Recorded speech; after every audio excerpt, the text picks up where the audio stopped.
Hadley's mum placed a paint-stained hand theatrically on her forehead. How can I possibly find my creative centre with an angry husband, a vulgar canine, and an insolent child in the room? The karma in this house is very harsh this morning. It was the angry husband who responded. Riversong, that is enough. It's me who should be the most ticked off.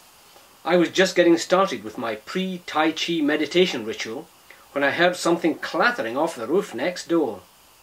Then the McDougall's cat starts yowling, their dog starts barking, and the next thing I know, they were both over in our yard. It was the darndest thing. The cat was chasing their dog. The dog had a rock in its mouth. Then Churchill got in the act. He scared off the cat, picked up the rock and started burying it in that new flower bed. Hadley's mum looked horrified. Not in the new Rejuvenation of Ancient Souls garden. You mean the one where you planted the spring bulbs next to the totem pole? Yeah, that's the one. But that's not the best part. Get this. Churchill's doing his best to bury the darned rock, and the McDougall's dog, she's trying to, Dad, Hadley corrected. Riley's a she. Whatever. The darn neighbour's dog is trying to dig it up again. Hadley was enjoying this. So what happened next? Well, eventually I just had to get in between them, grab the rock and throw it back over into the neighbour's yard. That sent their dog and cat packing, and I brought Churchill in here. Churchill was now lying in a blissful trance, with his left leg kicking in the air, as Hadley rubbed his mud-stained belly. Hadley's mom was unimpressed. Now you've got mud in your school clothes, Hadley. Go up to your room and change, and wear something in a pale pastel shade. We need to try something drastic to improve the feng shui of the house. And with that, she made a dramatic exit down the steps back to her art studio in the basement. Hadley glanced at the clock on the microwave. She was 10 minutes behind schedule now. She would need to hurry to get everything done and still be in time to meet Finn on the street at the usual time. She dashed back upstairs but made no effort to change her clothes. For one thing, she didn't own a single t-shirt, sweater or pair of pants in a pale pastel shade. And in any case, her mum would have forgotten all about it already. Hadley rushed over to see what was wrong with the telescope-spy light timer, to see if it had moved position during the night.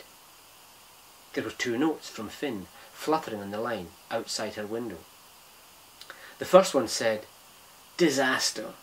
I got the coolest thing ever last night from my Uncle Hugh, and now it's gone. I need to go look for it in the garden, so I might be late. Finn. The second note was in a really dark blue envelope. That was their code signal for really important message. Do not delay. Read immediately. Hadley ripped it open. It's just too awful, Hadley. I can't find my new thing anywhere. And now Uncle Hugh is gone too. He's left already. I need your help. Meet me in 10 minutes early if you can. Hadley found Finn standing down on Perkins Lane, looking as sad and forlorn as she'd ever seen him. They usually met up in front of Hadley's garden wall in the morning and walked to school together. As soon as Finn saw her, he told her about everything that had happened the night before. Halfway through Finn's sad story, Hadley stopped him. That is just so cool! She was grinning. Finn said, Why are you looking so happy? It's awful. Wullie's gone. Yeah, but I just realised that this means that the telescope-spy light timer is not broken. It's working perfectly.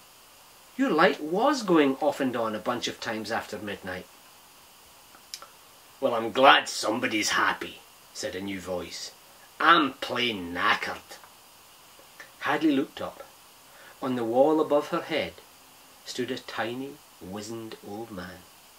He was covered in mud, grass, and dog slobber.